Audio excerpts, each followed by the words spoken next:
Right. First of all, welcome back to another video. Of course, today's deadlift day. Today is my first deadlift day since competition. So I've not deadlifted in 2 weeks. The last one was obviously a week prior to the competition. This one we're a week following the competition. So we're what, 5-6 days post competition now, and of course training's not like, training's flying, don't get me wrong, but I've definitely been like hit like a brick wall this week, just purely coming off of peak week and obviously getting back into the training side of things. And every session went very well, don't get me wrong. I had a successful leg session, I had a successful midweek back session, shoulder session, chest session, everything's went very well. But this is the first deadlift session, and to be fair, this has probably been the most nerve-wracking one since the start of the week, just purely because obviously I don't know how it's going to feel. I genuinely don't know how my body's going to obviously respond to them today. However, I'm moving on to 140 now. We'll just keep the reps maybe between 3 and 5 for now, just for obviously my first few warm-ups. As you would have seen, 60, 100, I'll go 140, I might do 180 for maybe 3 reps. We'll see how it feels. I've decided that I'm not going to dictate my working set until I get to 220, so once I hit 220, I'll gauge by how it feels, and then I'll decide on what my top set's going to be from there. Of course, then we have back to train today, so I'll take you guys through my full back session, but apart from that, that's going to be the quickest intro ever. I'm going to stick these headphones back in, and I'm pretty much just going to get after some deadlifts. So of course guys, you've not seen deadlifts in quite a few weeks, so I hope you do enjoy it. I hope you can take something from it, whether it be value, entertainment, motivation, inspiration, whatever it is. We're 1 week post show, it's deadlift day. Let's just get after it.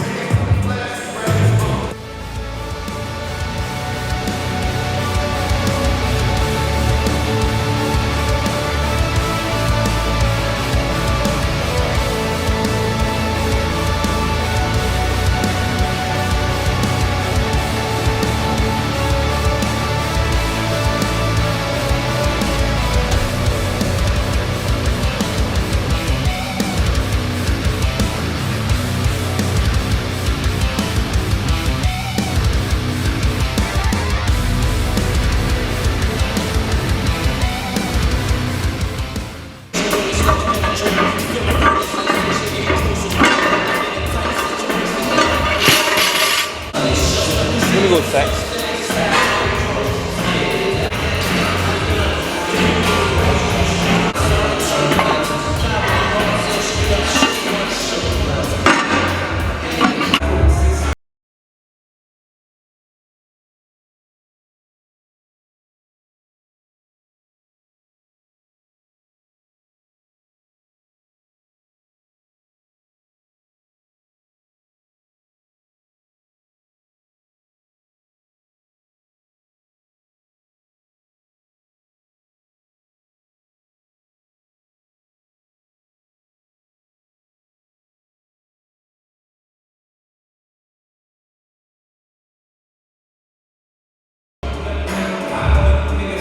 What is up guys, I hope you are all doing very well. Now, I thought I would just voice over today's video purely just down to the fact that I'm going to try and bring as much valuable content as possible for you guys, as much as obviously bringing some entertainment videos just for the kind of entertainment purposes for that matter. But I'm also going to try and provide as much value as possible, because of course at the end of the day I think that providing value is also major, especially kind of down the bodybuilding route and down the natural bodybuilding route, especially from the questions that I get regarding my own training, my style of training, and the way that I kind of approach things, and obviously to do with the coaching side of things as well. You guys know I'm an online coach as well, in which I do take a lot of my time to do with. So obviously going over this I think is major, and providing as much value for you guys to learn in many ways as possible, and again for free for that matter. So of course I'm going to take you guys through my back session. Now, as you would have seen, deadlifts went successfully. We've then moved on to the prime pull down, in which I'm a very big fan of this machine, purely just down to the fact that the freedom at the wrist is really nice here, because you can almost stay locked in from the kind of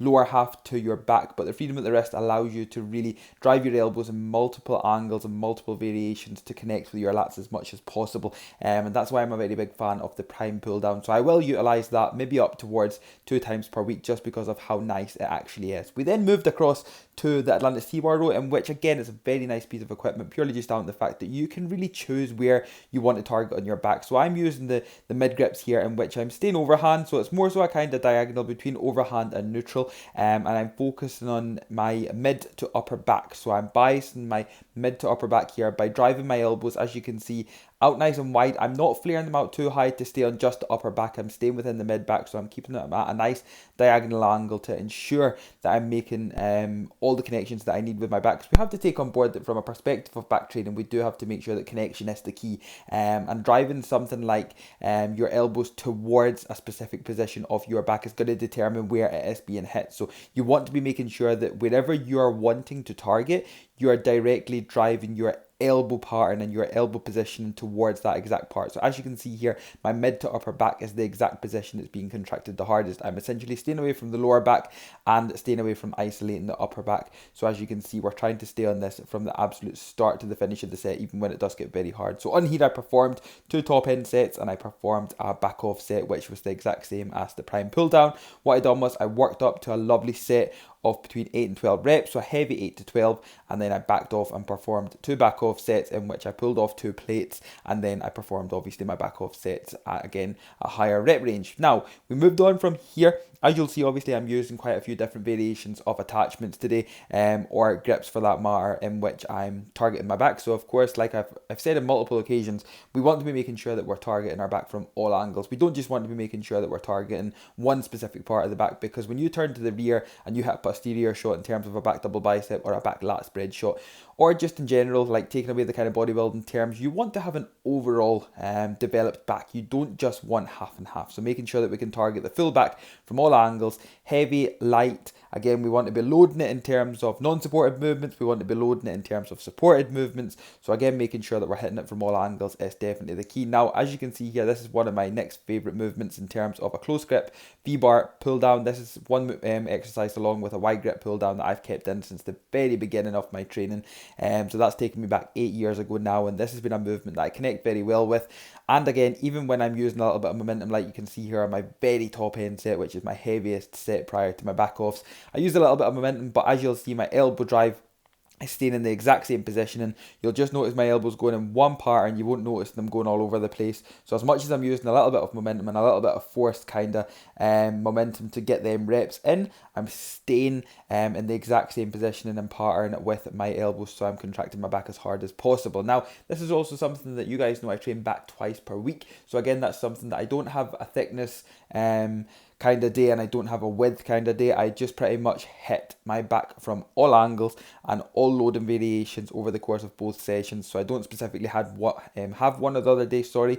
Of course I have my deadlift day, and then midweek I'll do my rack pulls. However, they're kind of the main ones, and barbell rows for that matter on a midweek back session, and I won't do my deadlifts. However, I don't specifically focus on just one width or thickness day. I like to make sure that I'm incorporating both of these goals into both of my sessions, just to make sure that from an overall standpoint I'm getting enough volume and frequency in over the course of the week, in which I know I can recover very efficiently from and very well from. So I don't have an issue with that, and that's really why I do that. Now, next up here we've got the non-supported close grip V-bar attachment that we just used for the pull down. We completed that near the end of the session, and again, that's one movement that I will always keep within my sessions, purely just down to the fact that it's been a massive back builder. It's basic. I followed it from the success of the great athletes from the old school days. Again, it was a movement you would always see them doing. It's a movement I was brought up doing and brought up with, so it's something that I have never taken out. And again, finishing off the back here on some straight arm pullovers. Again, the reasoning behind me using a straight bar is because I just feel whenever I use a rope,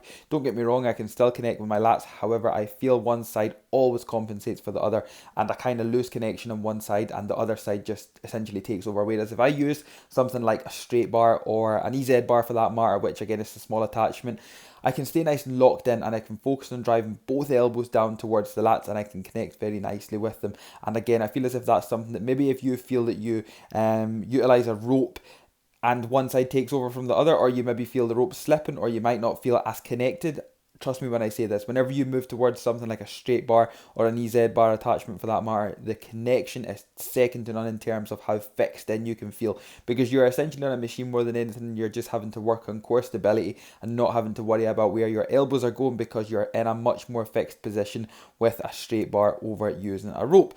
And then of course, it wouldn't be a session without finishing on some arms. So first of all here, as you can see, we finished on some heavy dumbbell hammer curls, in which I completed 3 working sets here. I just kind of keep my rep ranges between 16 and around maybe 24 reps. So then that allows me to go between the kind of 8 and 12 rep marker between each arm. So of course we take them as heavy as possible over the course of 3 sets. I just pyramid these up. I don't always do progressively top set and back off approach for the kind of smaller movements such as, or body parts I should say, sorry, such as arms, unless I'm doing an actual arm day. I usually just kind of work up towards a good set of between 16 and 24, and then I'll take it up again, and then once again I will take it up.